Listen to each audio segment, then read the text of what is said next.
The Batteries Included podcast is brought to you with United Chargers. United Chargers presents the Grizzly range of EV chargers. There's the original Grizzly Classic, a powerful, heavy-duty, portable EV charging station built to withstand the toughest conditions. The Grizzly Duo, a dual-port unit designed to charge two vehicles at the same time. The Grizzly Mini, a small, portable charging station built with an indoor-outdoor rated cast aluminium enclosure. And the Grizzly Smart, a revolutionary smart EV charger. All Grizzly chargers come with a convenient 24-foot cable and the ability to adjust the current from 16 amps all the way up to 40 amps. That's 9.6 kilowatts. Plus, they're IP67 rated. Built in Canada with the highest quality materials. Order yours now at unitedchargers.com. That's unitedchargers.com. Hello. Welcome to the Batteries Included podcast. It's January the 5th, 2024, and this is episode number 18. Thank you very much for joining us. On today's show, we'll be talking about real-world Tesla Cybertruck testing, all the vehicles benefiting from the federal tax credit in the U.S., and of course, much, much more. I'm Dominic Yoni. Joining us today is the sensational Mr. Tom Logney, senior editor at Inside EVs and host of the YouTube channel State of Charge. We also have the matchless Mr. Martin Lee from the EV News Daily podcast, which is available on all the best podcast platforms. And he is joined by his friend Nick. Nick, quick shout out. What's your channel? EV Nick. EV Nick in the UK. And of course, we have Kyle Connor from the majestic, practically palatial halls of Out of Spec Studios, where he produces high voltage videos for a number of YouTube channels. So, hey there, everybody. Good to see you all. Okay, it's a kind of a crazy day today. So we had this whole huge show prepared, and it's out the window. We're going to do it, I don't know, midweek, or we'll do it next week. So it's all right. So little quick update, what's going on. So Martin is in a car, in a BMW i3S, actually. And he is going to pick up the car that he purchased, and he'll tell us about that in a moment. Tom is at home in Jersey. And Kyle, dude, you have, like, every week is epic for you, I think, but this is like the epic of epicus this week, because it started out, I saw you like pulling this trailer down to Austin, Texas, and I know there's Cybertrucks involved with you somehow this week.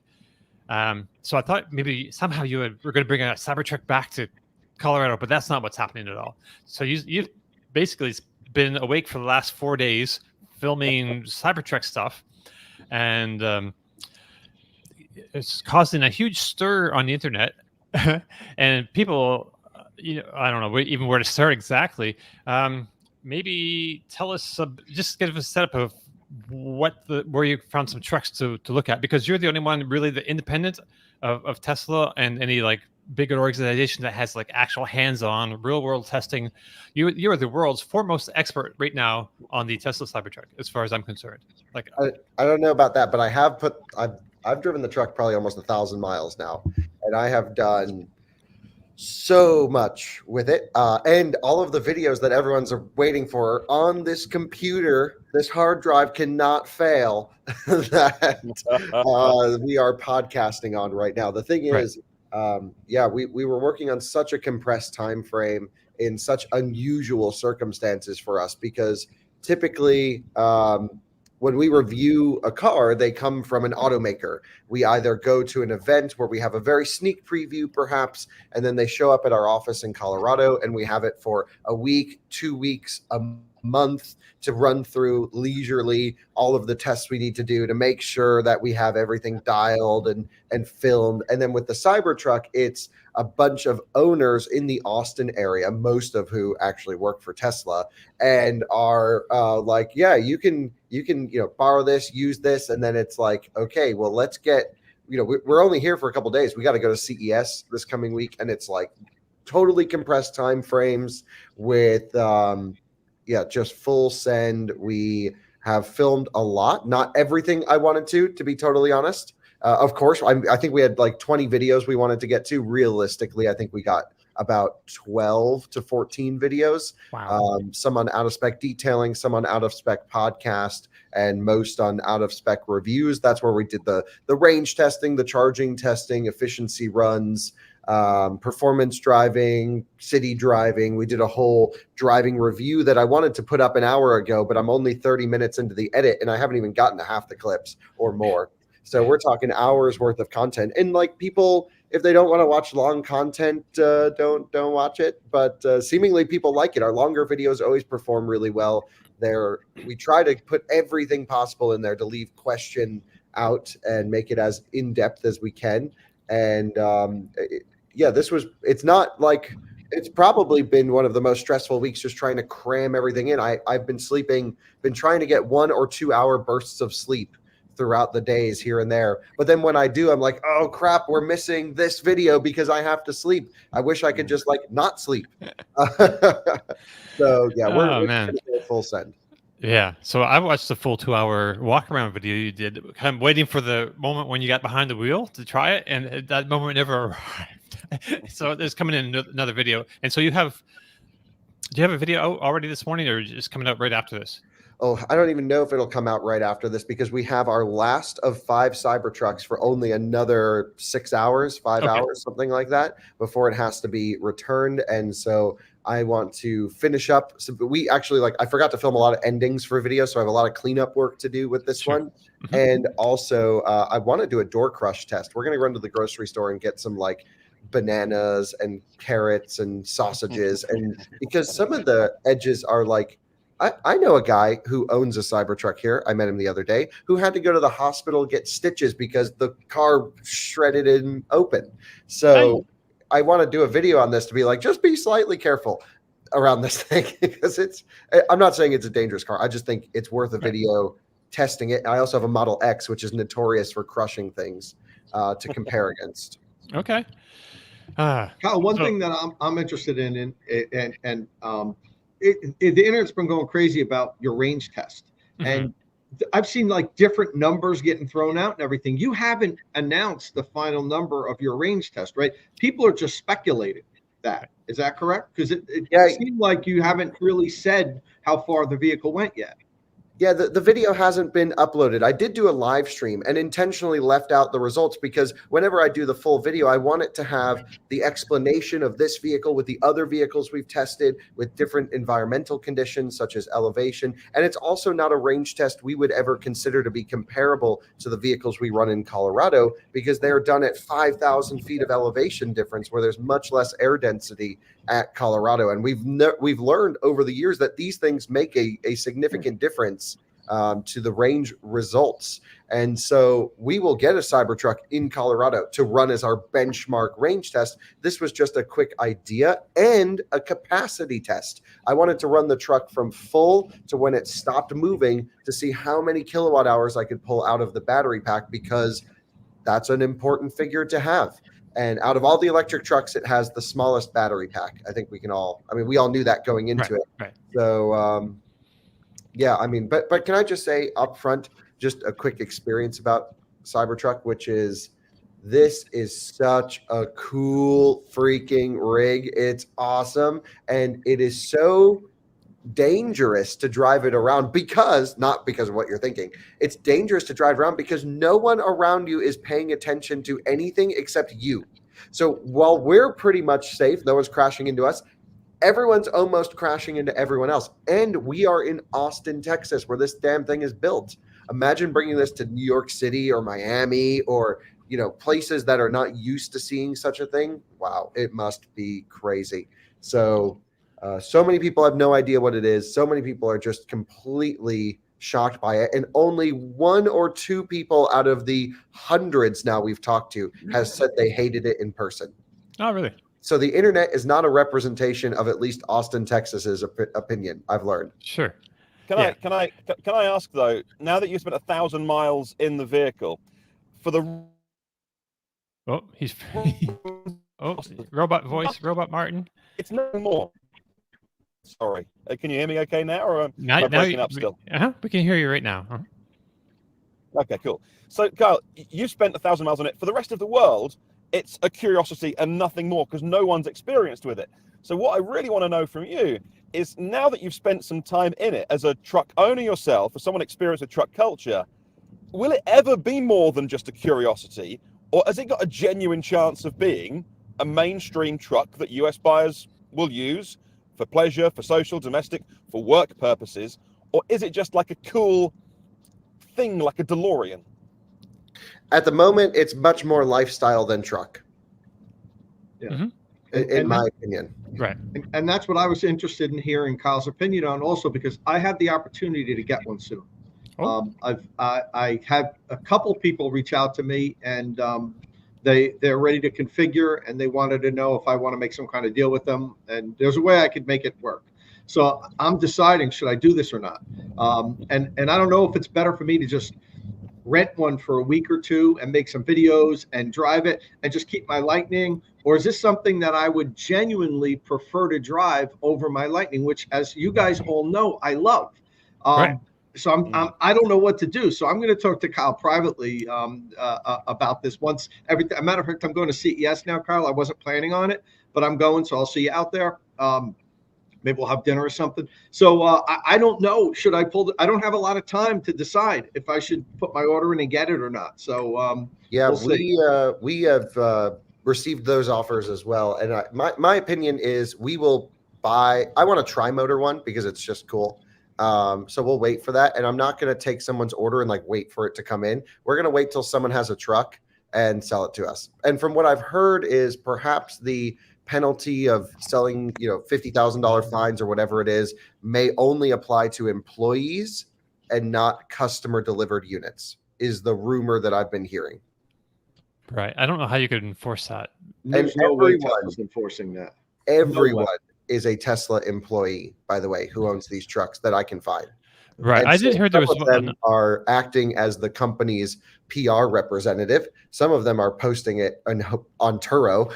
And I'm just like, I'm not sure where the lines are here. From my perspective, I don't care. You give me a truck, we're doing our stuff with it.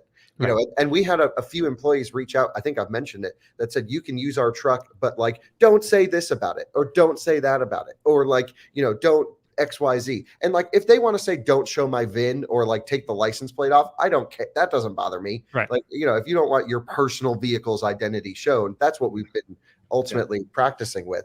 But it's like, it would be nice if Tesla just had some test cars for us to use. It would feel less, sketchy, if you will, but I kind of like it. It's fun. We're just like, whoever gives us a truck and lets us drive it, we have two things, no restrictions, and we got to, test it. And that's what we've been doing this week. And we found a few great, awesome people to let us use their trucks. So I know you're not going to really reveal results yet, because you want to do that, I think, on your videos. But what was your general, without revealing data and stuff, what was your general thought about charging? No, I don't want to hold information. Let's talk about it.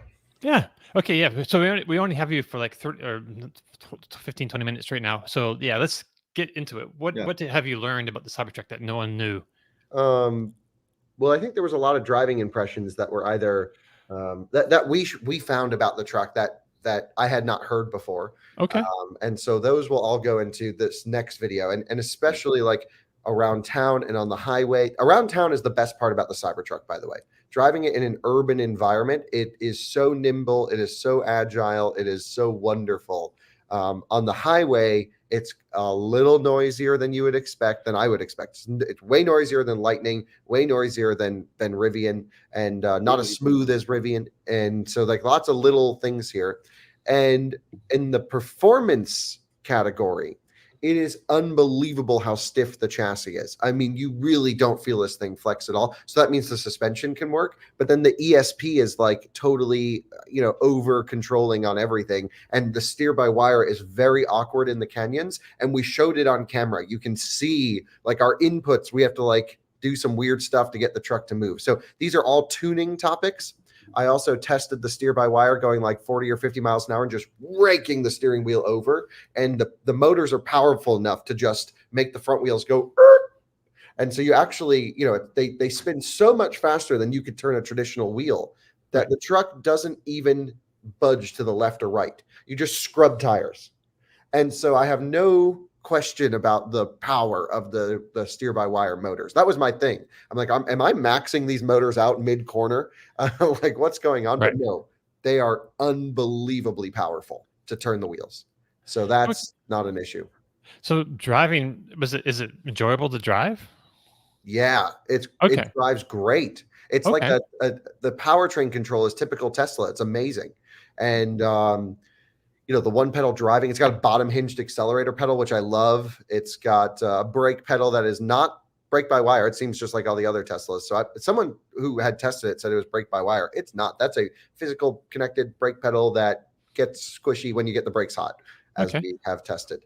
And so, it's just typical Tesla setup. Drives amazing. And then, so after we did all the driving stuff, I did a range test through the middle of the night. I found a toll road here, and I charged the truck up on a DC charger from 7% to 100%. Battery was already warm, but I just wanted it as toasty as possible. We let it complete at 100% after top balancing and calibrating.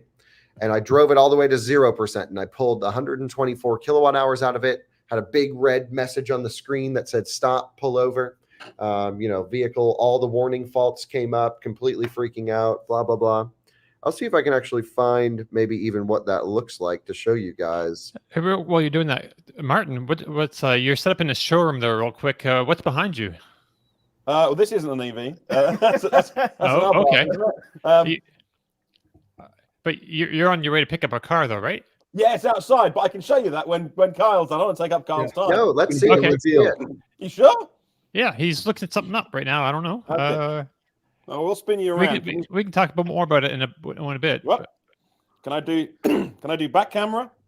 No idea. Never use that. There we go. Yeah, it's working. Ooh, so you guys said you should buy a Tesla and I get a long range one. So I did get a long range one. Okay. But it's not a Tesla. It is not. You didn't listen to us. A lot went into the decision, to be honest with you. That's a good decision. A lot went into the decision to get this as our next, however long we have to have this one for. So let me get you the basic specs on this.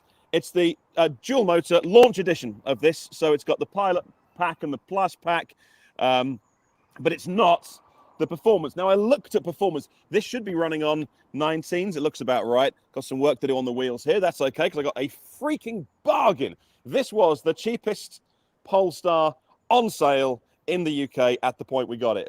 Nick very kindly got it from auctions for me. Yeah. I gave Nick a brief, and you did well, my friend. You did well. Well, to be fair, the brief was changed slightly by me because he was going to buy a Tesla, and then I reminded Martin that he's a radio man, so he likes knobs and buttons. I do. I like knobs and buttons. Knobs and buttons. All right. All right. So we ended up with this because it got knobs and buttons. But also, I can get into this. I can talk to you properly when Kyle goes. But the hatch was a big deal. Look, there's no problem with the Model 3 boot, but subjectively, I wanted a hatch. Did the launch edition have the wavy foot underneath? Under here, I think I can do the wavy foot on the launch edition. So ultimately, it came down to just some subjective stuff on what I wanted from the car. Is the wavy foot on this edition? Oh, maybe not. Oh, yes, it is. That's a pleasant surprise. So I love how that's what you're excited about. Wavy foot. Wavy foot. Completely. We went through the options of getting the performance one. And I wanted the toys. Ultimately, I wanted the toys, but I'm also an old man that drives very slowly these days. And so I also wanted a bit more comfort. Now, there's two schools of thought that actually, if you get the toys with the Öhlins dampers and all those kind of things, you are going to be able to tune it. And I would tune it. I would dial them all into their softest settings, and I would never touch them again. And I probably wouldn't do a track day with it. So that would be fine for me. And the other thing that I wanted was the toys and the tech inside. So I've got no experience of using this. I've got loads of experience with Teslas, but I've never owned a Tesla, which was always the sort of the downside of, I should probably have one for 6 months or a year. Then I've owned one, but I got no experience of Android, not Android Automotive, but just running Android. So I thought, well, there's a reason for that. I know it's kind of silly, but I want that experience. Honestly, 4.7 seconds, 0 to 60 for this version is fine. I'll get a bit more comfort out of running the 19s. I think this version came on 20s. You could spec as well, I think. And also, I'm probably going to get criticized for it. I just want to walk out my front door and look at a car and think, oh, that's cool. And I would have been buying the Tesla because it was the right thing to do, because it would be utility, it would be something that got us through our life as having, you know, 2 young children, and ultimately, again, it's very subjective and it's not meant to offend anybody, but I've just seen a million Model 3s in my life, and it would simply be a thing that we had, like a food blender or a bread maker that does a job for us. And this would be a thing that I walked out my front door each day and thought, oh, that looks cool. So I like that. So it's got some quirks about it. The range sucks. The efficiency sucks on it. The cup holders, this has bothered me the most, going to amuse you as well. The cup holders are ridiculous in it. Okay. Hey, Martin. This is the stupidest thing in the world. There's one. I mean, okay, the second one's under here, but that is stupid. It's not a perfect car by any means, but that's what we went for. I can tell you more at another time. Okay. Hey, congrats. That looks good, Martin. I'm a Polestar owner as well, so congratulations. Thank you. That's true. But Kyle has the Polestar 1. All right. So we'll look at more of this. We'll talk a little more about your Polestar in a second. We just got Kyle for a few more minutes, and I want to hear more about where we left off at. Which I forget where that was. Kyle, you said you charged it from 7 to 100%. Do you remember what the 10 to 80 was? How long it took? Yeah, I have everything logged. Don't you worry. Okay. Everything. I've charged that thing about 7 times. Deep charges, short charges. I know how this truck charges. And I will have a whole in-depth video, including how it interacts with third-party charging stations, which some reporting was not totally accurate on from third-party. Again, this is the problem is like, I don't know if I should just go silent when I'm testing vehicles, because I post little bits and pieces of information so that my nerd friends on Twitter, the like 5 of us who are like super, totally dialed in with like charging stuff, get it. And then like larger news outlets that are a little bit dangerous with coverage start picking up little things, and they're like, oh, this is so bad. I'm like, no, you need the full picture. So I don't know. It's ultimately not, I guess, my responsibility to control how people perceive what we post. But I do think it's important to just maybe wait for our full video, where I will definitely, as you guys know, talk for hours to make sure everyone understands the entire concept about what we're trying to convey. Right. We were talking about the range, and I ran it out to 0, and I was going to show you the screen where the screen went red and everything, but it'll just be in the video. It's no different than any other Tesla. And yeah, so it did just about, I don't want to give the exact number away, but it was just over 250 miles. And, that is for, so the F-150 Lightning on 22-inch wheels, top spec, the worst range Lightning with the big battery we tested did 280 something, 270, I think. 270, and then the Rivian R1T did 285 in similar conditions on all terrains, but then on the road tires it did 330, 340 in the max pack, which is equivalent cost to the Cybertruck. However, keep in mind that because there's so many different wheel and tire configurations truck to truck, and there's so many different environmental conditions truck to truck, I really only like to truly compare the range difference when we run them on the same day. And we all know that you can't use the EPA cycles to compare range, because there are multiple cycles and different adjustment factors in different ways that you can calculate range. And so therefore, this year, we're really making it a big focus at Out of Spec to have comparable range results. And that means the exact same loop and really trying to get them in similar conditions. And when we have a vehicle that we are going to compare the range of others, let's get those cars in and run them on the same day. We have enough people now. Let's run multiple vehicles at once to really show the range difference of them. And we're going to be, driving them till they shut off, because I think it's important to use up all the buffer if we're going to really talk comparisons. And the Cybertruck was more of an idea of the range of the test. It was a fantastic 70 mile per hour highway range test. But keep in mind, the other vehicles we ran actually make them look even a little bit better, because they were at 5,000-6,000 feet of elevation at times, 4,000 feet. It just depends on what part of that drive loop we were on up there. But the Cybertruck seems, if I was to make it an anecdotal impression, it seems like it has about 20 to 30 miles less range than a Lightning extended range. But keep in mind, the Cybertruck has way more aggressive tires than you can get on the Lightning, and it seems like it has maybe 30 to 50 miles, maybe even more in some cases, less range than a Rivian. And it does depend if you get a Rivian Max Pack or Large Pack. And we do know that there's a 22.5 mile difference at 70 miles an hour between the two because we did that test.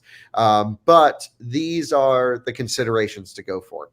So the thing for me with the Cybertruck was I was hoping I would have a truck. Finally, Tesla would realize, oh, all these other electric trucks out there are great around town. Tom owns a Lightning. I own a Rivian. We both, and Tom owns a Rivian too. I mean, like, we love these vehicles. They are amazing work vehicles for around the town, for around the state, for daily driving. When I have to tow something to the office, or if I have to tow something, even into the mountains, I love my Rivian. It's amazing. And I was hoping that the Tesla Cybertruck would allow amazing thermal management. I'd actually have some real big usable range. Again, there was a huge rain quote when it was initially announced. And I was hoping it would charge better than anything on the market. And at least today, with what we have to test and what's being sold to people right now, is the shortest range. Because keep in mind, it is only sold on those all-terrains. I don't know what the Cybertruck would do on all seasons. Trust me, when we get it to Colorado, I'm doing everything. We're put on slicks. Yeah, we'll put 120 psi in those tires and let's see what happens. But it is definitely not the longest range of the bunch, because Hummer EV has that big 240 kilowatt hour pack that can charge at 365 kilowatts. Bam, straight through. It's awesome. And then it certainly is the lackluster charging that bothers me more than anything. Here we have a new product years after launch of the competition, where Ford really focused on this. Ford has great thermal management for charging on the Lightning, but it's not any high peaks or anything. It's just a consistent flat charging curve. And Rivian took the approach to give it a big boost down low, and then it kind of overheats and stumbles and comes back. But ultimately, if you're charging 0 to 80, they pretty much end in the same time. But if you charge 0 to 50, the Rivian's a little bit faster. But with towing, you have to do deep charges. So that equalizes the Rivian and the Lightning a little bit more, and maybe even Lightning in the favor for the thermal management of the battery pack. And then you have the Cybertruck, which is just a really disappointing charging curve. There's no way around it. It holds 250 kilowatts from 0 to 25%. And again, you can't do any more than 250 kilowatts because that's the highest power infrastructure it will interface with. It does not charge on third-party CCS chargers, at least from the ones that I tried. And first of all, the CCS adapter doesn't even fit. I imagine they'll have a 1,000-volt CCS adapter that does fit in the Cybertruck. So I think it's a safety thing. So let's wait and see. But also, I ripped the whole side of the Cybertruck off to get it to interface. Let's just see what happens. It says CCS enabled in the screen of the Cybertruck, and it didn't work, which is why I want to take it to a third-party NACS station with the 1,000-volt NACS connection, which is a different connection than the 500-volt NACS connection. They are backwards compatible, so the end user, they just plug it in, but there's a slight difference on the internal molding. And I think that might actually work, because if that doesn't, and I'm going to try it out hopefully today, this company called X-Charge in Kyle, Texas, and they make those really cool battery buffered chargers. They have an experimental 1,000-volt NACS connection. Imagine if the Cybertruck doesn't charge on NACS. That would be really funny. So, but hold on, I'm still just a couple last points. So the highest power charging I could do with it is on version 3 superchargers. And then everyone's going to say, what about version 4 superchargers? But those don't actually exist. It's just the posts. It's just the pedestals with the immersion cooled cable. They look, bigger, taller, but they're still hooked up to the same version 3 power electronics at the moment. So that doesn't affect anything. So I was able to have Cybertruck hold 250 kilowatts to 25%. So that means that even if I was able to have a higher voltage, higher power third-party charger, it would only help me to maybe 20%, because again, it's got to ramp down to 250 kilowatts. So, it would help me up to 25% where I would get more. And then everything after that is representative. And that's the part of the pack that matters when towing. And it's really a bad charging curve. So then it's like, okay, if you're not going to use the truck as your main long distance tow vehicle, and then you're just going to cruise around town in it and use it for local chores, which is how I've relegated my Rivian to do work now, because I hate towing with that thing because it keeps overheating. And the public infrastructure sucks ass, technical term. Now the Cybertruck is just not a step ahead in terms of a usable electric truck that I was hoping it would be, but it is really great if you just want to use it around town, haul some trailers around, steer by wire, stuff like that. Is amazing. So there's so much to love about it, and I really do want one.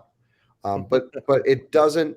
I've come to the conclusion that I just need a diesel truck for what I do. Gareth, can I ask you a question? What's the driving style like compared to, say, the Lightning F-150 on the road? Oh, you could not get two more different characters at all. I've had the chance to drive F-150 Lightning just recently again to remind myself before I reviewed this one. And I actually have the driving review. I did a direct comparison against the Rivian R1T in the video. So that'll all go in there. But the Lightning it's like 1975 Cadillac Squishmobile. You can watch the hood float going down the road. It's big, it's soft, it's comfortable. It's a real American land yacht electric truck, and I love that character. It's got great driver assistance. Cybertruck doesn't even have freaking autopilot, by the way. So you got to steer the damn thing everywhere. But that's just today. It'll come. I'm not saying it won't ever have autopilot. It's just early product. It's got all the cameras, all the stuff for it, right? Yeah. And Hummer's actually even more similar to Lightning, where it's big, heavy, and a little bit sloppy. And Hummer is just so cool because it's so stupid in many ways, but I love it. But then the Rivian and the Cybertruck, now we're actually getting this daily comfort with this hardcore performance edge. And that's going to be really fun to do Cyber Beast versus Rivian quad motor for the three people who drive quickly in their electric 7,000-pound pickup trucks, which is me. I'm one of those three. You haven't gone off road, have you? No, we did not do any off roading. Some of the owners were slightly nervous about that, so we have to work around. Of course, we don't want restrictions in the test that we're doing. But if someone's like, "Hey, don't shoot my truck," I'm like, "Okay, we're not going to shoot it." You know what I mean? So it's like, we're working around it. Around what we don't want to piss anyone off. We just want to test the truck. So people have been watching your live stream and different things, and there's a bunch of misinformation out there. So like the range number that everyone's quoting, that's wrong. Not that the range that they expect the truck to have, I think, is wrong. People are saying like 300. How much range should that truck that you tested have? Yeah, 318 mile EPA range. Okay, so it's 318 miles. That's where you start at. That's like not 300. I think it's 330 was the number out there. I think 340. 340, yeah. Because that's what the dual motor will do on the all seasons, which Tesla can't sell you because they don't make them. Right. Right. I mean, the thing is, Tesla builds some of the coolest, craziest, most awesome cars on the planet, and then they have all these like slimy, data stuff that I just wish they would stop all that and just be like, honestly, here's what the truck is, and everyone would buy it. One of the cool things I think more recently about like sort of Tesla 2.0, whatever you want to call it, is that you were invited around the factory when they did the reveal, the launch, and they showed you a bunch of stuff. And you put a question out there on X yesterday or whenever it was, and Andrew Baglino, who loads of people know, he's been on stage with Elon Musk, replied to you personally about that. So I like this new Tesla. I like this slightly more open, communicative, because you were asking a question about getting power out of the vehicle to charge other things, weren't you?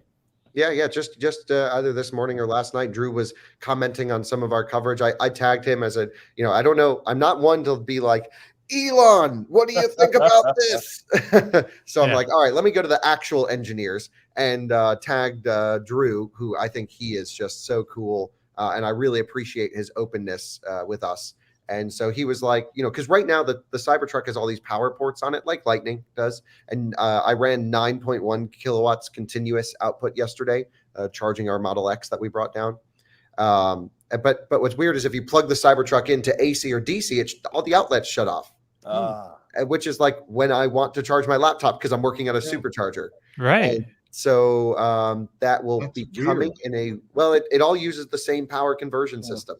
So that PCS, like Dominic, you have the PCS issue in your Model 3. Yes, I do. The next generation of that product that handles the in and output a little bit like Lucid's Wonderbox, if you will. It handles the pack splitting, the all the power electronics of in and output power of the vehicle.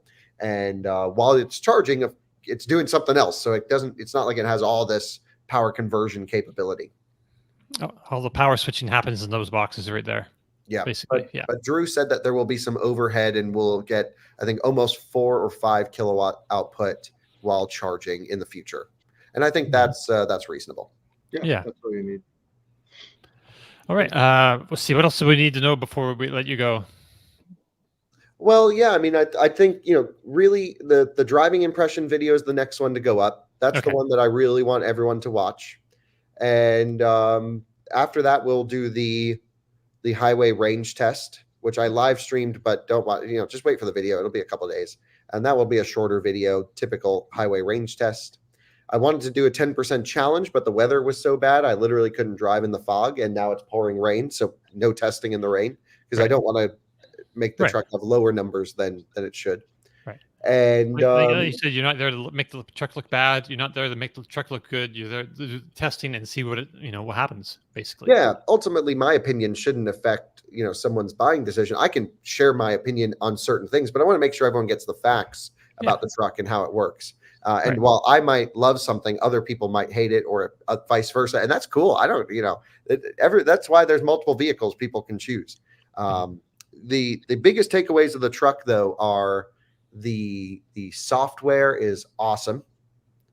Just like super snappy, really high refresh rate, great screen, great app integration. You can control the bed lights from your app. And I was like, why would you want that? But then I'm like, oh, if you're camping in the bed of your truck, you want to have control over the lights. I'm like, these are nice things. And of course, Tesla's proven through previous models consistent quality over-the-air software updates that in many cases improve the vehicle. In some cases don't. But this has a lot of room for improvement that I'm not at least saying it will be impossible. A lot of it is just software that will come. The thing that I always tell people, though, is we can only review what's in front of us today. We can't guarantee what Tesla will do in the future, because we can only suggest what we think they should do.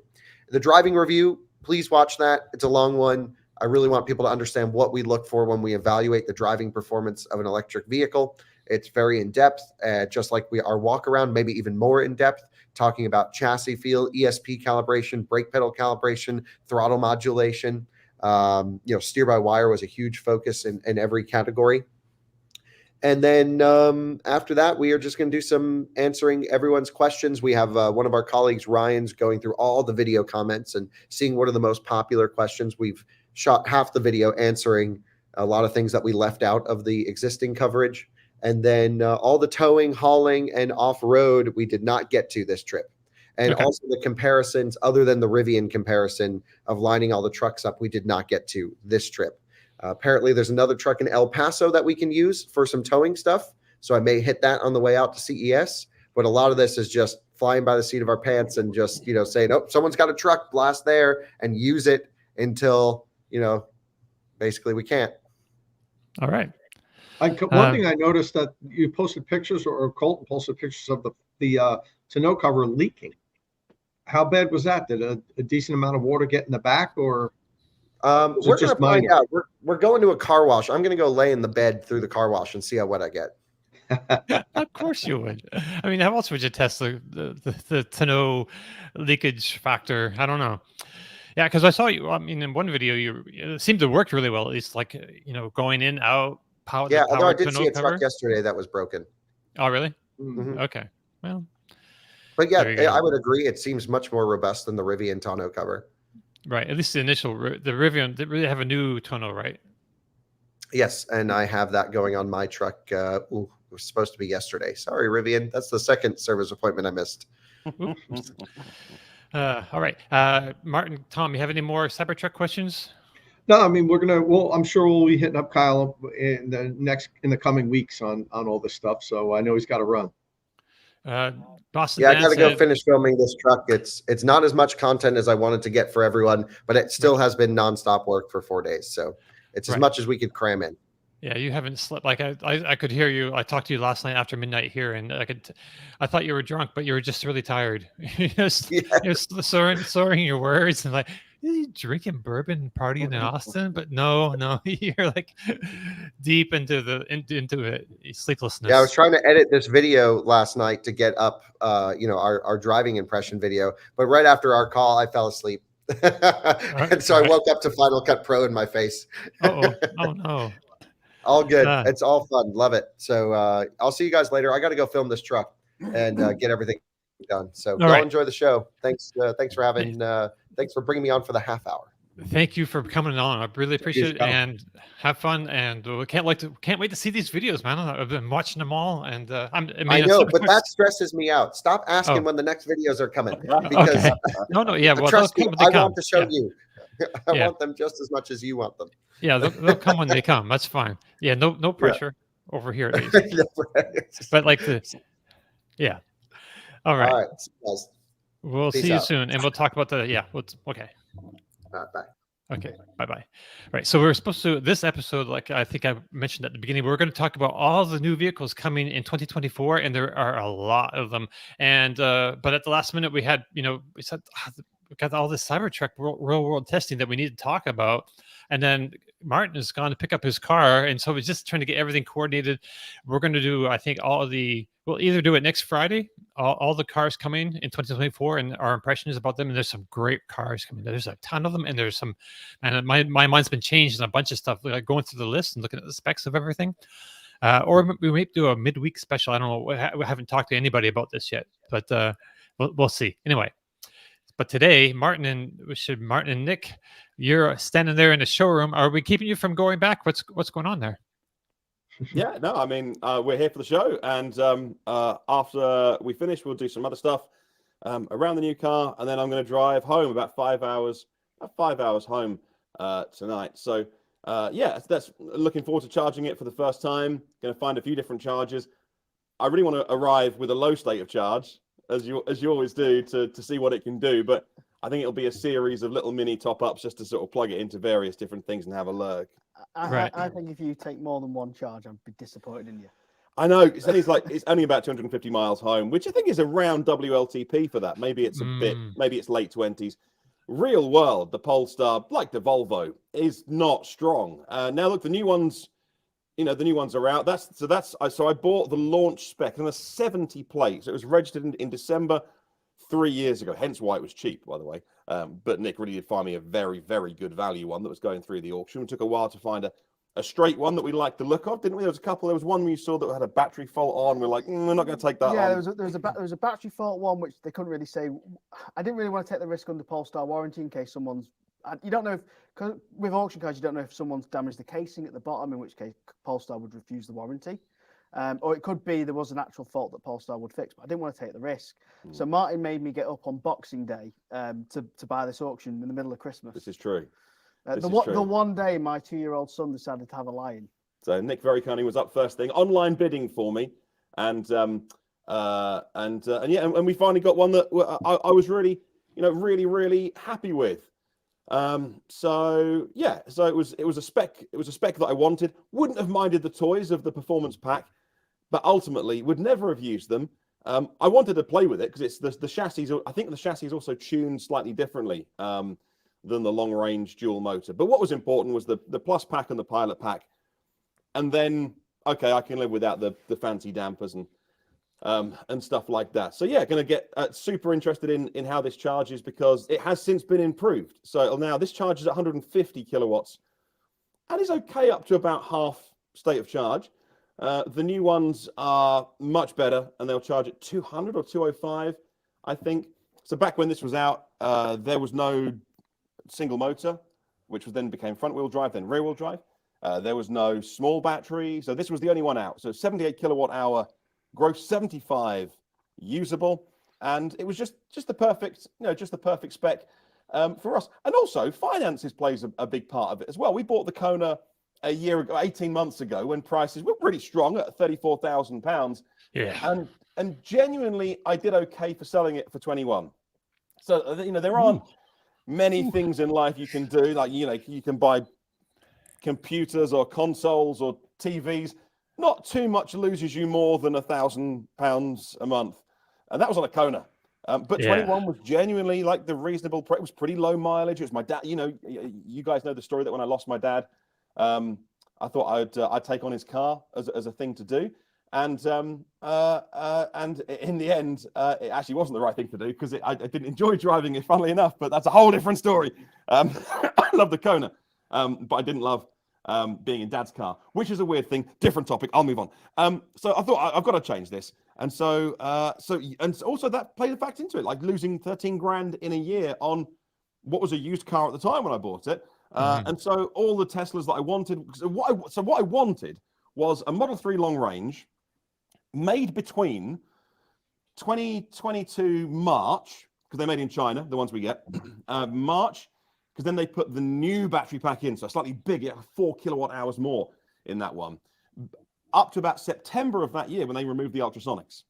And that was the spec I wanted. So I was working in a 6-month window, and it's a bit of it's not a unicorn spec, but it's a bit of an interesting spec, Tesla Model 3 long range. I don't want to rely on cameras for parking. Because you're saying, like, a friend of yours says it. A friend of mine said, so they got the first one, and when they first got it, Tesla hadn't actually finished AutoVision, and now they said it's awful because it's got no camera at the front. So if something's really low down and you're going in a tight spot, it just can't see anything. I mean, personally, for me, I think Tesla should have perfected vision before they took the sensors off. I think it was a bit of a very silly mistake, in my personal opinion. It's going to be like $40 or $50 per car, probably, that they saved. Yeah. That is. Yeah. So I didn't want that. And I wanted one. I thought, if I'm going to get a Model 3, I want this spec. I want the bigger battery and play with that. And not an older one that I've driven a million times before. And I just couldn't find one for a sensible price. I thought, well, if I'm not doing that, let's buy something. So this car was £24,800. And that's not the price we bought it for, because Nick has kindly done some stuff to it and some bits and bobs to tidy it up and make it nice. And that leaves me some money in the budget for maybe a heat pump this year, because as I left the house this morning, the gas boiler, we have a gas central heating, which is pretty common over here. It was banging away. I had to turn the damn thing off and turn it on again. It's just because it's 20 years old and it's clogged up a limescale. So we've got to change the boiler this year. And I don't want to put another gas boiler in. No. We've got solar, we've got storage. I want to put a heat pump in. So we'll call our friends at Octopus and see if we can get one this summer put in. So that leaves me the budget for that as well. So, it was a real world buying decision. It's by no means the best electric vehicle, but I think it's the best one for us right now. The back seats do concern me a little bit with 2 young children. Right. My wife lent towards an e-tron. But again, at my budget for 25, that would have been a small battery e-tron, which... Yeah. No one should buy. I'm sorry if you own one, but that's a second or third car at best. Is it like 100? I didn't even know they had a small battery out of e-tron. I guess that's a Europe thing. How small is it? Is it 65? Something like that. Yeah, I think it's 65, maybe 70 at max. Oh, so that's like 170 miles of range, maybe? Not even that in the winter. Ooh, yeah. It's a second car at best. Right. And so my wife wanted the e-tron because of the. Well, firstly, a couple of friends who do school drop-off have one, and she likes the look of it, and it would have suited us better. But hey, for a while we'll have the Polestar. We are delighted with the price, and delighted with the car that we got in the end. 40,000 miles on it, by the way, so it's not a low mileage vehicle. But that doesn't bother me at all. Right. I've also taken out a third-party warranty with this because it's a thing I've never done with a car. But on a 40,000 mile EV, the only thing that can go wrong is the traction battery. Everything else, if it goes wrong, I can fix that, or I can get it fixed. Everything can be fixed at a price. But I don't fancy paying for a new battery if it goes wrong. The chances are absolutely tiny that it would. But for the price of a few £100, I took out a third-party warranty because it's just out of Polestar warranty as well. First time I've done that, so I'll probably be doing some podcasts or content on. I mean, you sell them all the time, and it's peace of mind, isn't it? So. Yeah, I mean, Martin missed this out, but I did offer him I've got a performance Model 3, which is our pool car. Your own car. And I did offer him our pool car. I know how you drive it. And he said no. And I'll be honest. I mean, I don't know if you two have driven both the Polestar and the Tesla on the same day, but the driving style of the Polestar blew me away. I can't believe how well that car drives. In my personal opinion, it's a much better driving car than Tesla. Oh, nice. Have you driven Polestar, Tom? Oh yeah, I've driven pretty much all of them. Not the Polestar 1, and I love them. I think said it's basically like a grown-up Model 3. Like it does everything just slightly better, in my opinion, than the Model 3, other than, you know, some of the performance figures. And I really haven't had it on the track to say, you know, Kyle might be a little bit better to talk to how performance 3 versus the Polestar performance would do on a track. But I just sitting in the environment too, it just feels like a proper car. And I've owned 2 Model 3s, and I love the Model 3s. I just I'm a big Polestar 2 fan. Sweet. Definitely think they're great vehicles. It's a much more connected car to the road, in my personal opinion. When you're driving it, you feel like you're driving the car rather than the car's driving you. Interesting. I need to try one out because I really like driving my Model 3. I have a Model 3 rear drive long range, and I really do like, you know, the steering feel, like going around turns. It just turns in really, really well. You know, maybe that's different in the all-wheel drive somewhat, but at least in the rear-wheel drive version, you know, it just handles pretty nicely. So I like to you know, experience the Polestar 2 myself, and just because I've heard this before, you know, it does drive really quite well, and it has great road feel. Yeah. So one thing we didn't get to talk about when Kyle was here, I just wanted to mention too, that if you haven't seen Kyle's Kia EV9 videos, like Cybertruck is a big deal. It's like, you know, the most polarizing, most, I don't know, hyped vehicle in probably forever. But Kia EV9 just came out, and Kyle's done a couple of great videos on it, a total review and then a range test. So if you haven't checked those out, I think a lot more people. I think the EV9 will outsell the Cybertruck. Is that? What do you think? No. This year? You mean long term or what? Yeah, long term. Say over by the end of 2025. Yeah, I wouldn't put money on that. Okay. I'd go the opposite. I think short term they're going to sell more EV9s. They had a great December. But they can make more. Hyundai and Kia had a great December in the US. I think that in the short term they'll sell more EV9s, because I don't think they're going to get the Cybertruck out into non-staffers' hands for a while. That's my. But Martin, one thing I'll sorry to interrupt you. There are a lot of people now getting the email saying you can configure your truck and delivery will be between January and March.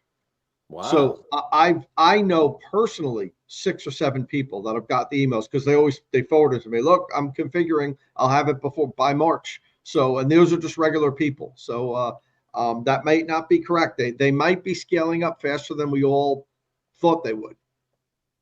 Interesting.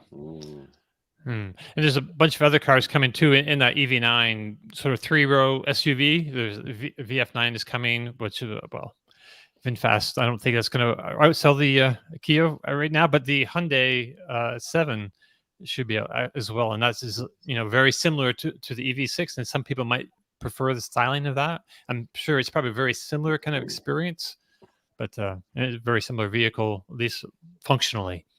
What was interesting about the EV9 video was that the real world highway range of the EV9 was basically EPA, which is the opposite of what we've just been talking about Cybertruck, which is going to be, not 100 miles less than it's rated for.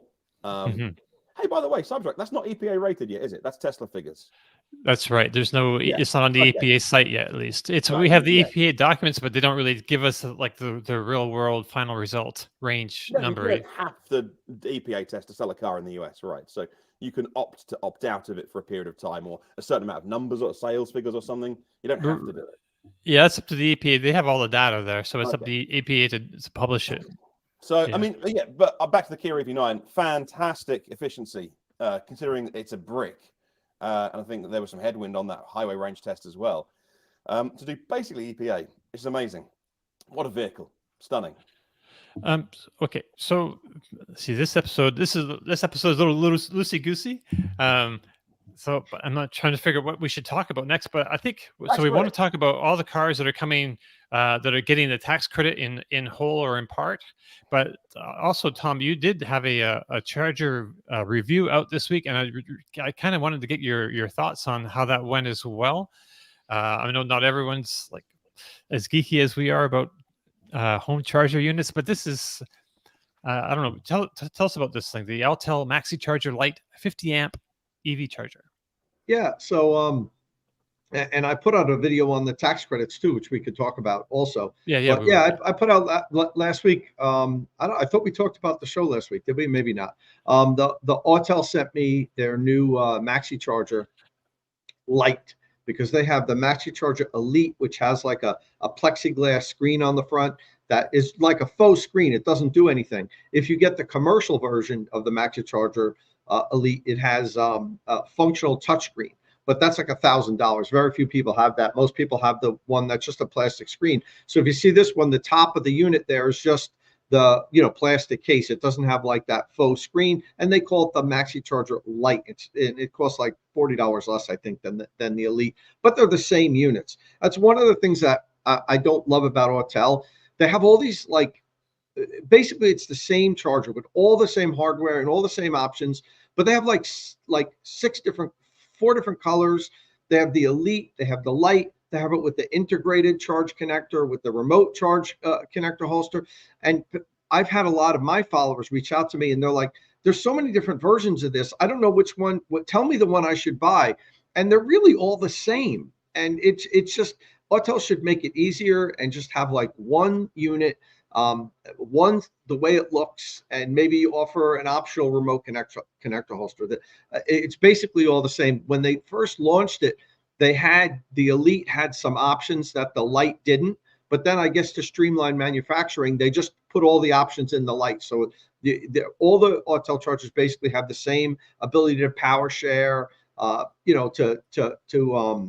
do solar, hook up with your solar system, so you can charge while you have excess solar and everything. There's no difference anymore. So I did the full review on it. And one of the main reasons I did the review, because I've reviewed these units before, was when I did my first review, the cable had the worst cold weather performance of any cable I've ever tested. And it was unusable. And I basically said, you can't buy this if you're going to mount it outside if you live in a cold weather area, because it's terrible. And immediately the CEO of the company called me like the next day and was like, you hit us pretty hard there, but we didn't really know that cable was so bad. So we're going to source a better cable. They sourced a new cable. They said, as soon as we have it and it's in real production, we'll send you one, because they had like 6 months backlog of inventory of the old cables. So now the new cables are out, and they said, we want to send you one. We want you to review it. And I reviewed it. I did all the testing, and to be honest with you, the cable performance was just marginally better. And I'm kind of like saying, like, how do they do this? How do they went out and sourced a new cable and said, Tom, we're going to get you one as soon as we have a new cable, and then it's a little better. Like, there's so many good cables on the market, and I review so many of these products. That's me with this one. You can see it's how like stiff it is. I just don't understand why the companies don't source better cables. They're out there. They're readily available. Maybe they cost a couple bucks more per cable. I don't know. Maybe it's more than a couple bucks. But other than the cable, the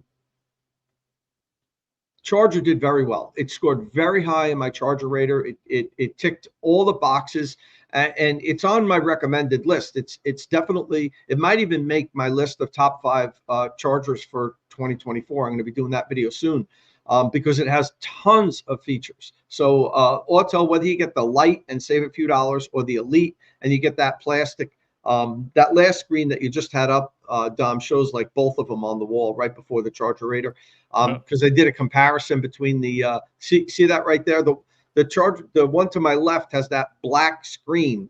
It's a fake screen. It doesn't do anything. And it's just a piece of plastic that doesn't function. The commercial version, it's a touch screen, but as I said, that's like $1,000. I don't recommend you buy that. Right. And you see there's a remote connector holster by my left shoulder. You can get them with the integrated connector holster or remote. And it's like they offer too many options. People get confused. And if I could talk to Autel and maybe they listen, I'll actually talk to them out at CES. I wish they would streamline their products, because they make excellent chargers. I recommend, if you're looking for a charger, look at the Autels. but they should do a slightly better cable, and I wish they'd streamline their products. You see on this here, it got 97 points on my charge rater, one of the highest scores ever on the charge rater, because it has so many options and it did so many things so well. It's a good unit overall. Right. It did well on the extreme heat tests, I see. That's good. Yeah, past that. Weatherproofing. Yeah. No, it did really well. It's good. This is definitely, if you're in the market for 50 amp home charging solution, Autel should be one of the units that you look for, because it's definitely it's definitely a top unit in my opinion. It's built really well, and it does most things well. It has really good app too, so it's good. Talking about apps, I'm testing now right behind me. The Grizzly has a new Grizzly Smart. Okay. And they made improvements to all of it. The cable's better, the connector's better, it has a longer plug, and it has an all new app. One of the big problems with Grizzly has been that they use third-party apps. They didn't develop their own in-house app, and they use Charge Lab and Amp Up, and they had deals with them, and the whole app integration was terrible. And I had a lot of people posting on my review, because I gave it a good review, like, Tom, the charger works great, but the app is horrible. You should have explained a little bit more about the app. And I didn't. I use it for 2 weeks while I'm using it, and everything worked fine. But long term, the app was losing its connectivity, and then I think ChargeLab didn't update their app, and people were unhappy with it. So United Chargers decided they needed to do their own in-house app. So they hired a development team. They built their own app. So now the new Grizzly Smart has its own dedicated app, which works really well. I just finished a review. I'm going to be posting it next week. But so that's what I've been doing charger wise, the Autel and now the new Grizzly Smart. Right. Well, I was going to say one thing that's always bothered me about chargers, and something I discuss with a lot of the manufacturers that I deal with when reviewing chargers, is none of them have done any integration with Bluetooth or Zigbee or what's the MATI, so you can control it with built into your, like, a central hub. Have you noticed that they seem to all be resisting and being sort of like integrated into a house smart ecosystem? Yeah, I mean, what I see as far as going into the house, it's limited to them having them have Amazon Alexa and Google Home connectivity, and they're like, that's how we're going to integrate it into the smart home. We'll let Alexa, you could say, Alexa, start charging my car, or Alexa, how many kilowatt hours has the car taken in on this charging session, or Alexa, how long do I need to continue charging to reach my limit? And some of the units can do that, but Nick, that's the extent of what seems that the charging companies are willing to do at this point. And I might learn more at CES. I'm going to CES next week, and there's going to be a lot of smart home integration talk at CES. Yeah. That's where it all happens. So we both use Home Assistant, don't we? So yeah. See, what I'd like to see, and I've discussed it with one manufacturer, and they said we'll do it first, but we're not ready yet. And I want to see integrated into the Zigbee system, so you could have your charger at the end of your driveway with no Wi-Fi connection, but it was working on the Zigbee network. I don't know if you know, Zigbee sort of daisy chains along every Zigbee device in your house. Yeah. So you could have it miles away from a Wi-Fi connection and still reach over there. But I want it to know when my battery is discharging. So what I don't want to do is have a full house battery and then plug my car in, and then that battery decides to then empty into the car. I want the charger to say, pause, pause the battery. I'm going to charge the car. You don't want to waste your energy. That's a good shout on the app, because a lot of chargers. So the charger that I have at home will integrate with my solar. So I don't. It's a Solar Edge inverter, but it's not their home charger. And so I can put it into kind of solar excess mode, if you like. And so the sun comes out, and the charge rate in my car will go up, and the clouds come over, which is all the time, obviously here, and then. Oh, you went quiet there. I can't hear you. You're not okay. muted. Oh, I hear you now. Okay. Okay. But what I want from a charger is that integration into my home, that my inverter. So we are limited on inverters according to our whether you've got permission from your electric company to go more. So most people don't ask for that permission or file the paperwork. So a lot of people in this country watching will have a 3.68 kilowatt inverter, because you can have that without needing to ask permission to go 4, 5, 6 or more, right? And so I've got a single phase connection at home.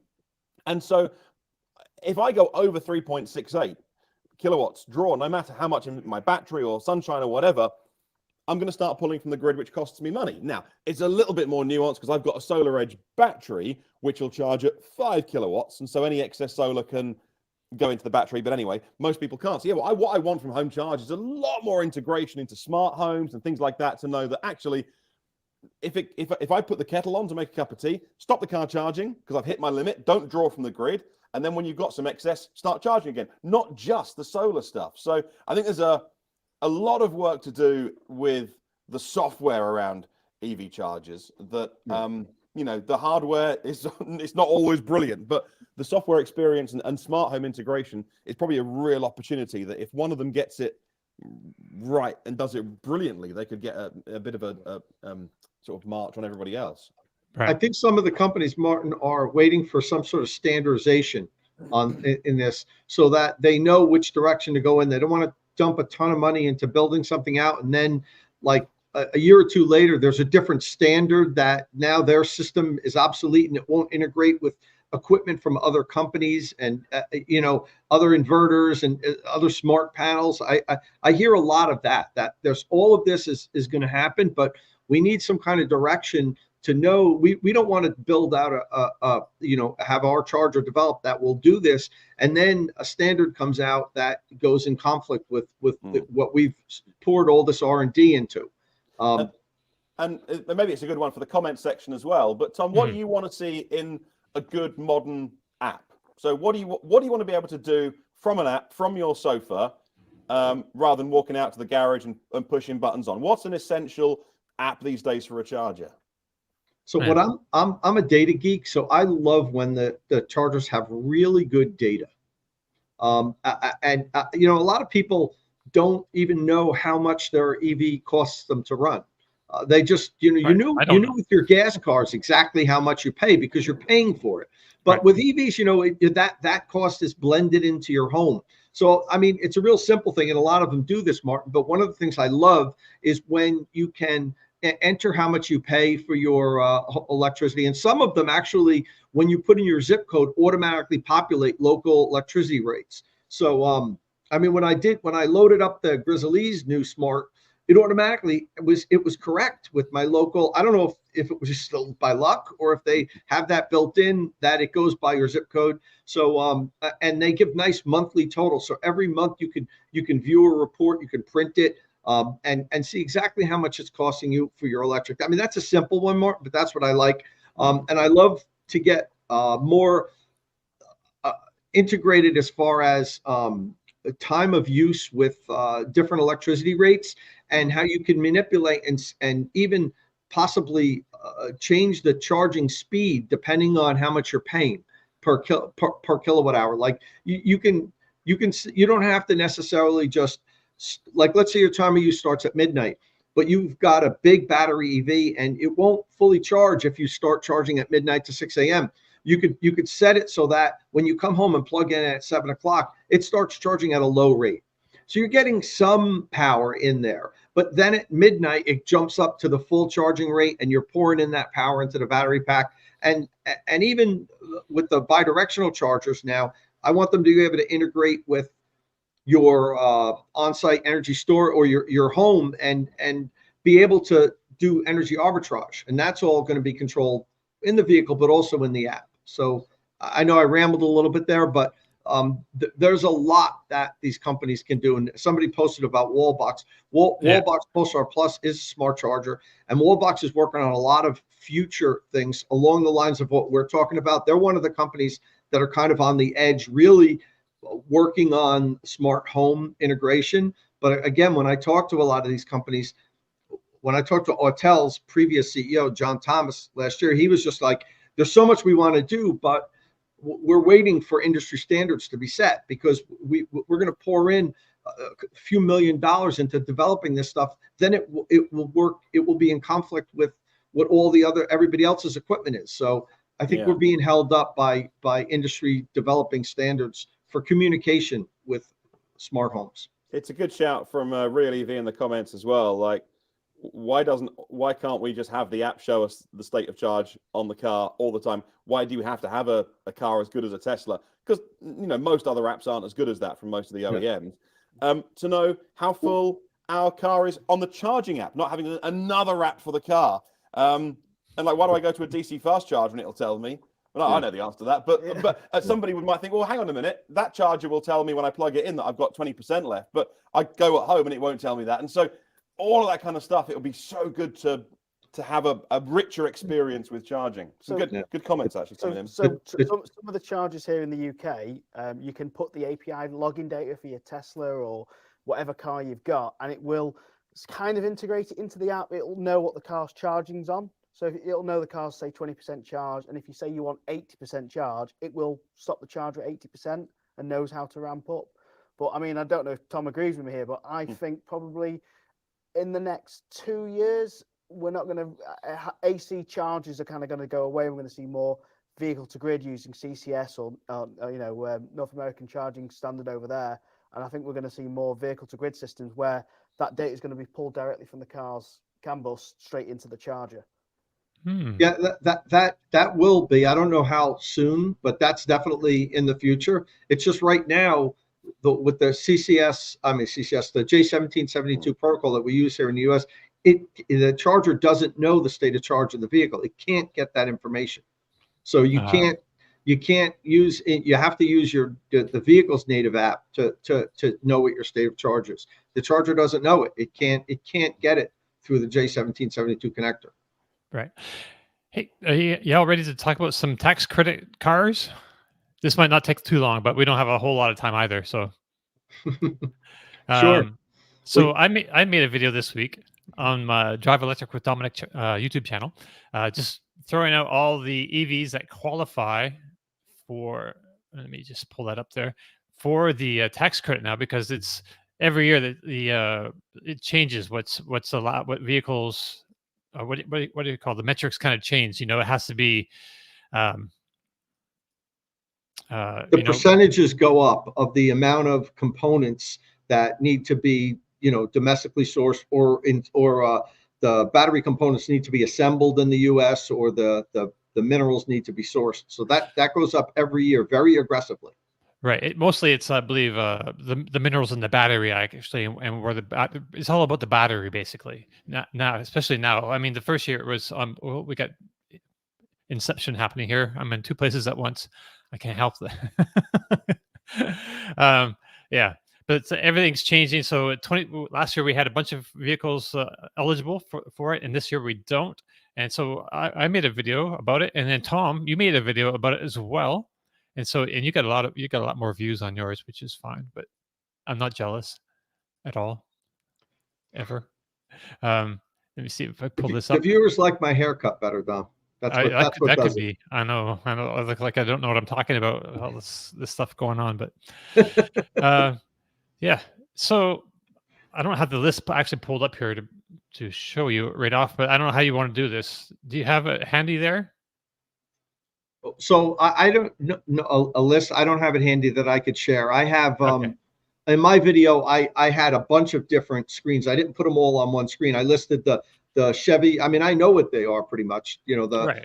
I mean, there's only 14 pure electric vehicles that qualify now. There was 43 EVs that qualified last week for the federal tax credit. Jeez. And now there's 19. 14 of them are BEVs. This is where I talk about Chevy. Only the Bolt and Bolt EUV qualify for GM. That's nuts. None of the new Ultium-based EVs qualify, at least yet. But what we have heard is that, the automakers had until December 18th to submit all their documentation to prove that their vehicles would qualify. Right. What we're hearing that GM is one of the companies now that's saying, we didn't have time to provide all the information to the IRS yet. So you're saying the dog ate their homework? What's that? The dog ate their homework? Yeah, something like that. So they're saying more of our vehicles will qualify. We just We didn't have enough time to put this stuff together. They signed this damn thing into law, I think it was July of 22. So it's a year and a half. They knew this was coming, but they didn't have enough time to provide the IRS with the details. So right now for Chevy, it's just both EV and EUV. Listen, guys, if anybody's interested in EV out there, I see Michael I'm very interested in getting a used Bolt EV. Okay, well, if anyone's interested in getting an EV, get a Bolt or Bolt EUV before they're gone. Yeah, you now qualify for the full $7,500 federal tax credit. There's still some of them on lots. It's a great car at a ridiculous price. You're paying like 20 grand for a brand new car. And you know, it's got good range. Yeah, are there nicer EVs out there? Sure. But I love my Bolt. I drive it all the time. And I'm when I walk out in the driveway, I'm very lucky. I have a Lightning, I have a Rivian R1S. I can't tell you how many times I'm like, yeah, I'll take the Bolt. And it's a fun little car to drive. So it's got the good color too, yeah. And it's just such a great deal. If you're thinking about getting a car, you get the full tax credit, $7,500. The darn things only cost around 30 grand, even optioned up. And some states have state rebates, like here in New Jersey. I got my Bolt for $17,000 all in, a brand new car. So like, you grab one if you can. So anyway, the tax credits, the Bolt and Bolt EUV. For Ford, it's just the Lightnings with the standard range battery and extended range battery. Oh, before we move on to that, we should say that that the GM is actually, they're offering a $7,500 discount to EVs that don't get the tax credit, that they make, of course. So don't let them not having the official government tax credit eligibility stop you from looking into the GM vehicles, because they're putting that up on the table themselves for now. But that's off their bottom line, though. Yes, it is. So they're giving you $7,500 because now I got taken to task with this last year. I made a podcast about supply chains, and not only are they fabulously complicated, but it turns out that some of the car makers are better than others at knowing exactly where everything is coming from. Now, some of the technology, whether it's blockchain technology or whatever, but some of the tech out there and some of the car companies want to go right back to the mine and know, for various reasons. Some of it could be to fight the criticism about child labor being involved, which is the case with some battery mining. But some of the car companies are like, right, we want to make sure we know where exactly everything is coming from and go right back to the mine, which is a new thing for OEMs. That's a new way of operating. They don't do that with their tier one suppliers, or haven't traditionally. They've ordered the bits at the right price. They've arrived that day in the factory. They get bolted on. They go to a customer. And yet some of the other. Oh, we lost your audio there. Traditionally, back now. Traditionally gone right back to the mine, and I think that's what they've had to do. Now, the suggestion that GM didn't get their homework in on time astounds me, but it wouldn't surprise me if they. Oh, you lost you again. It's not obvious where every single bit of the battery is from, because the answer is China. If it's like, where was this particular mineral processed? The answer is China. Yeah. So then you won't qualify. So super interesting suggestion about why there aren't more vehicles added to the list, and why it's costing them money now to sell only the Ultium vehicles, which, as Tom says, you do still get some money off of those. They're making it up themselves. So, Tom, I guess the Ford F-150 Lightning, this is on from your video. I guess that makes the list. Yeah, for both extended range. If you get an extended range one and you really don't option it out, you can get it for right under 80,000. Like I think I have the Lariat with extended range. I think the base MSRP now is like 78,000. So you can get one and still get the federal tax credit. Of course, if you get it with the standard range battery, then you could pretty much load it up with tons of options and still get it. Get the full credit. And then the Rivian BEVs you pulled up on the screen there now. Yes. The R1S dual large pack and quad large pack, the R1T, the dual large pack, dual max pack, and the quad motor large pack. They all qualify. The only thing is, it's interesting, they're on the list, but I don't know if the MSRPs for them are actually under 80,000. For a couple of them they are, but not for all of them. So sorry. Well, no. So it was weird to me. I know a few of them are under the 80,000, but I don't know if you can get all of them. Right, So, like so I ended up putting them all on my list as well, but then somebody Yeah. commented to me after that the R1T quad motor is more than $80,000, which I was trying to find the actual freaking base price on the Rivian's site, yeah, and Rivian's website's difficult to get prices. so And even made the me Max angry. Pack, the dual Max Pack is more, isn't it? The dual motor Uh, Max Pack R1T. It could be. I mean, Yeah. I looked around. I just got so frustrated. I just In any had event, you only get half the tax credit for the Rivian vehicles, Right. $3,750. It's not Right. they so I would imagine that's the component part of it, not the mineral part. They probably don't get the mineral part. right. Because the packs, the modules and packs are built in the U.S. I'm pretty sure, so that's why they get that amount. And then Right. there's Tesla. So it's only 4 manufacturers that currently qualify: Chevy, Ford, Rivian, and Tesla. That's it. That companies that have electric vehicles that qualify. And Tesla was weird too, because like none of the Model S is qualified, and Right. only the Model 3 Performance qualifies. None of the other Model 3 versions qualify. So Which makes it cheaper than buying a long range. yeah, you can get a Model 3 Performance yeah. for less than a long range now. So of course, I would imagine you're going to see some sort of price adjustment on Tesla's end soon to make sure that isn't the case, I would think. But they're always moving things around to make it work. But Dom, have you got Mark's comment there about the Highland? Mark Norman reckons that Highland, which we know is in production now at Fremont, Right. because those drone videos that fly over the top have shown that they're at least in production. Mark is suggesting that will bring back, they'll meet all the requirements with that. So sounds feasible.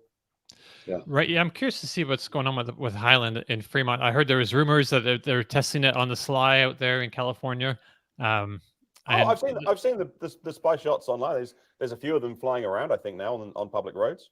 Right. But I just don't know if they're building them in Fremont, or if they're switching over I'm just not sure what the situation is there at the very moment.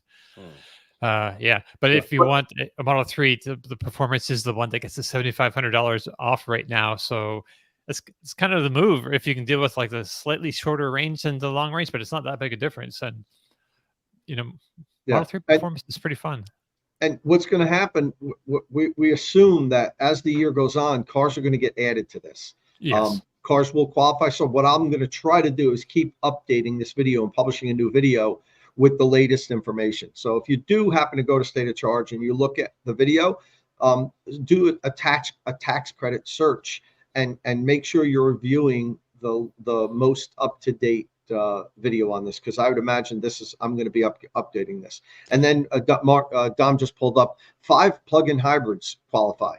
The Chrysler Pacifica PHEV for $7,500, the full tax credit, because it has a large battery. It's got the over, I think, 16, 17 kilowatt hour battery pack. It's a big battery.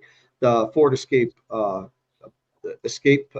plug-in hybrid, the Jeep Grand Cherokee 4xe, the Jeep Wrangler 4xe, and the Lincoln Corsair Grand Touring. They all get $3,500, $3,750. I mean. And interesting to think about, and again, maybe it's a good one for the comments. Like, what do people think is the best way to incentivize new EVs being bought? Because that leads on to the next thing, guys, is that it's not, am I saying, because I'm calling it the EV tax credit, am I even using the right language now from the 1st of January? Am I meant to call it Yes. like the dealer contribution or something? Like, because it's changed. So it's now you walk into your dealer or you do it online as a direct sale and you don't handle it now. So how does that actually work in practice? So it's still sorry, Dom, it's still a tax credit. But right. What you do is, as an individual, you assign your tax credit to the dealership. And you have to do it at the time of purchase. At the time of purchase, there's some paperwork that needs to be filled out, and then you get a document which you give to your accountant at the end of the year. And here's the interesting thing. So in the past, you had to have a certain amount of tax liability in order to qualify for the tax credit, because if you didn't, paid $7,500 in tax, you couldn't get $7,500 in tax credit, and you just lost the difference. Like if you didn't make a lot of money one year and you only had $5,000 in tax liability, Martin, you could only get $5,000 of the tax credit, and it didn't transfer to future years. In kind of a stunning announcement back in October, the IRS said we're dropping that. We saw that coming. Yeah, we knew that was coming. Yeah, I didn't know it was coming. Oh, okay. I didn't know it was coming. I was surprised when they said, okay, the way this works is you don't have to make any money and you can get the tax credit. It's now it turned into a refundable tax credit. The first year it wasn't, which was why I couldn't get the Bolt. If I could have been able to have, if it was a refundable tax credit last year, I would have bought that Bolt instead of the Model 3. But then I couldn't, I didn't have a big enough liability, so it didn't make any sense. Right. So, but yeah, this year it doesn't matter what you made or what you owe. You get the money back. Well, it does matter. You can make too much, Don. Oh, right. You can't make too little. There's still a ceiling. Yeah, you can. Right. There's the ceiling for the filing jointly is 300,000. I have a graphic on it. File jointly is 300,000. Individuals, I think it's 150, and head of households 225. And the interesting thing is, if you're married, you're allowed to get 2 tax credits per year. Okay. And if your filing status has changed from one year to the next, because it's based on your last year's filing status. So let's say last year you were, happily married. No, you're single, and this year you got lucky and you married somebody who makes a ton of money.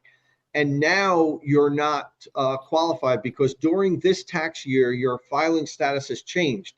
Mm-hmm. You can revert back to your previous year's tax filing status just to get the tax credit. Even though you're filing jointly and you made $10 million, you were single last year before you hit the jackpot. So you can qualify for it this year. It's very complex. So I think I'm actually going to make another follow-up video that just explains all this little minutia, because I didn't put that in the first video.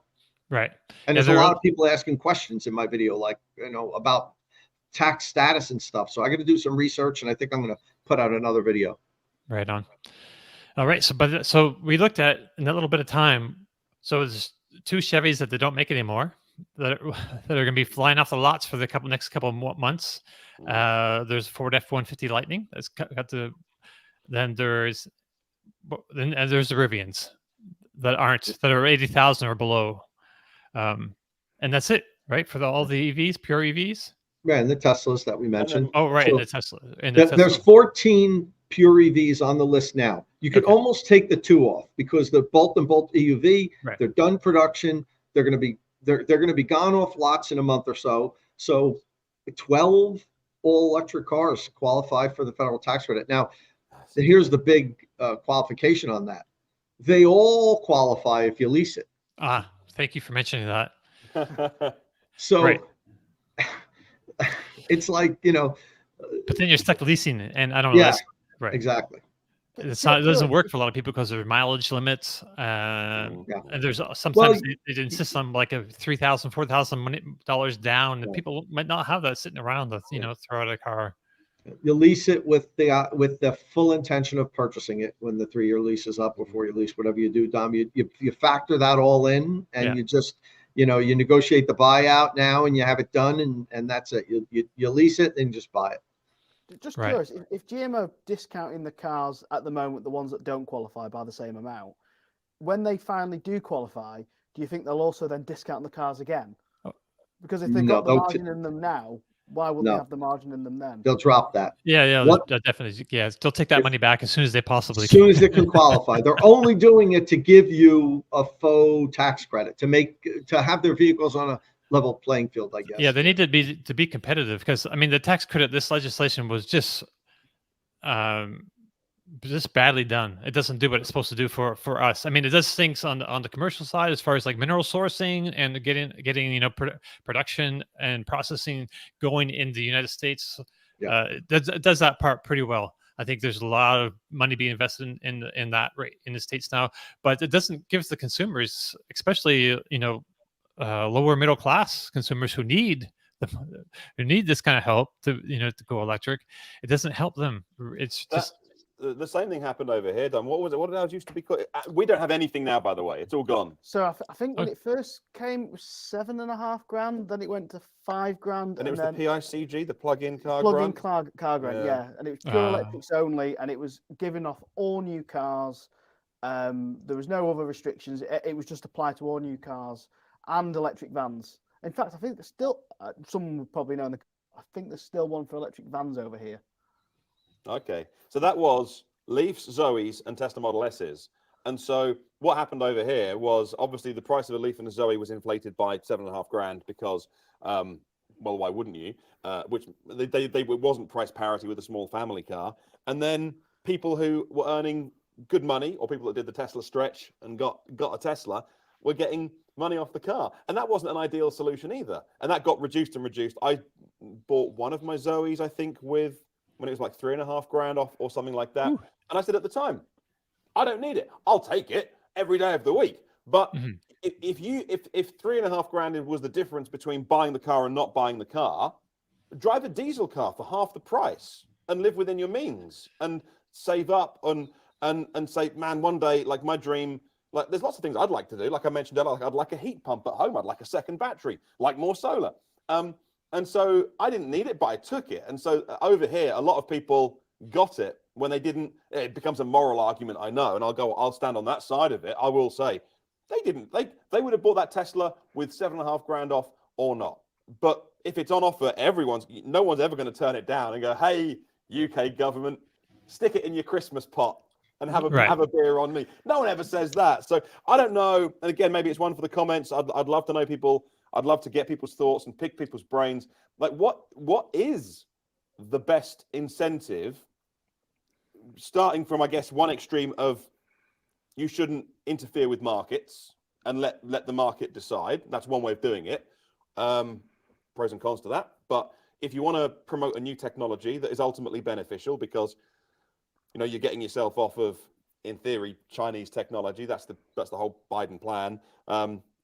But getting yourself off foreign technology, being able to generate your own power, on your roof, you are decoupling from the oil industry, all that kind of stuff. If you want to move people to that, what is the best way to do it? Ultimately, I've never heard of a perfect solution to, like, what is the solution to help people get into that new technology? I think the new solution is what they've done over in the UK. So I don't know if you know, but the ZEV mandate just started this year. That's good. And that sets a minimum target of what manufacturers have to sell electric, pure electric, no plug-ins.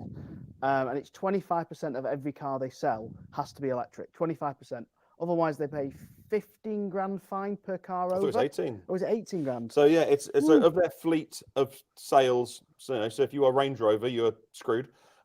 If you're Tesla, it's great because you can sell those credits, like they're done in California, done in Europe over the years. That system's in place as well. That's just a good shout, actually. The ZEV mandate is brilliant. It started at the beginning of this year, and we've already seen several manufacturers drop the price of their cars because they already know they're going to struggle to meet the targets for the end of the year. So if you sell a ton of diesel cars in your fleet and then you sell, a few EVs, what's better? Is it to pay an £18,000 fine to the government for not selling enough, to not getting to your, because it ramps as well, Tom, like your one, you're saying the battery ramps, our one ramps all over the years, or, you lose 18 grand on a fine, or take 15 grand off that vehicle because you make more money that way. And you look at all I don't get the industry data, but you get all the industry figures on what the car makers have sold model by model. There's some manufacturers that will seriously struggle to hit targets. And I think the UK is going to see some really, really cheap cars. November. In November, because car companies don't look at 12 months. OEMs look at the last 2 months just before quarter by quarter. They go, we're going to miss this target by 8,000 cars. We better sell some motors really fast. And they'll discount. That's a good. That is quite a good. Making the car companies responsible for it rather than giving out. I've seen it in the comments already that there's no such thing as free money. I'm not getting into that debate, but I know what you mean. Yeah. Well, how we did it over here, we have like a I guess basically a gas like emissions or whatever. You have to reduce your whole fleet, but it excluded like pickup trucks and larger vehicles and things like that. But it did, so if you didn't have enough if your fleet average was too high, then you have to buy credits or sell. You have to buy credits, and that money would go to manufacturers who were producing electric vehicles, which benefited Tesla greatly over the years. They made millions and millions of dollars from these tax credits, and it was just how we've done it over here compared to how y'all have done it in the UK. Yeah. But we're coming up to the end. We're on pretty much at our time. Anything you want to add there, Tom? So only the last thing I'll add is I made a mistake in the video, and I said the bipartisan the bipartisan Inflation Reduction Act, I confused it with the bipartisan infrastructure bill, which was going on at the same time. If you remember, it was going on at the same time, and I didn't really do any research, and I just was like on this because in my mind it was by like a few Republicans also agreed, but that's not the case. It was down party lines. So I can't tell you how many comments are on that video. Like, forget about the whole everything, all the information in the video. Just that one comment I made that it was bipartisan, it just triggers people. Like you get so triggered with this political polarization and tribalism that we have. It's so unfortunate. So I know if you do watch the video, you don't have to post in the comments, Tom, that wasn't the bipartisan. I know it wasn't, I don't delete comments unless they're really nasty and mean. But on this video, I was thinking about deleting them because there's so many comments that say that was not bipartisan. You have Biden shoved this down our throats, and It's almost like people pick on you when you make small incorrect things, like when they you call can't wait F-150 a small car. But it was it was catch you. As soon as they catch you on one word that you say wrong, it's true. like jump on you. But in practical terms, it was bipartisan because Joe Manchin had his hands in that, and he's a Republican, right? We'll move on. That was a joke. He's not, but like at least party wise. He's not. But anyway, I must say, I think we keep politics out of this podcast pretty well, by the way, because I saw some stuff on, I don't know what it is, but the Threads algorithm, because I'm trying to wean myself off of X and onto Threads a bit more, at least 50-50. And the Threads algorithm is feeding me all the Democrat stuff at the minute. Oh, is it? Yeah. Well, there's a lot of Democrats on Threads. So I don't know what it knows about me, but a lot of people are posting the Joe Biden stickers that people put on gas pumps when the prices were really high. There's a sticker of him pointing, and people cut the sticker out, and the caption says, "I did that." And I noticed today the average US gas price fell below $3 today, and like people are now putting the Joe Biden sticker on, going, "I did that." Like I lowered the gas prices, and that's in ICE world, not in EV world, and it's tribal there. And I'm like, oh man, if we could take all of that out of EV world, I'd be happy. But we don't do it too much on this podcast. We keep it pretty neutral, I think. Yeah, I mean, I don't know how I don't know how y'all vote. Personally, I've always said publicly that I'm an independent. I don't, I disagree with some Democrat things. I disagree with a lot. I'm more left leaning. That's just the way I am. But anyway, we won't get into that stuff.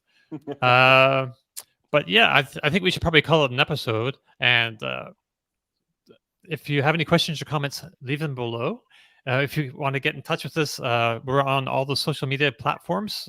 The one of your choice, you can find us, ping us, and we'll get back to you. If you like the show, please give us a thumbs up. Hit that bell icon for notifications because we might have a couple episodes in the midweek coming up too. And of course, we also have our weekly battery bargains show that you don't want to miss. Check that out. If you're looking for a new car or a used car, we can give you some our opinions of what you might want to drive if you send us an email. Yeah. So is that about it? Yes. Click subscribe. Tap that bell icon for notifications. Thank you all very much for joining us. Thank you very much for joining us. We've had a ton of viewers today, and that's so good to see. And we really appreciate you spending your time with us, and even Martin. I don't know what I'm saying. Thanks for coming, Martin. I'm glad to make it. Hey, and thanks for being with us, us, Nick.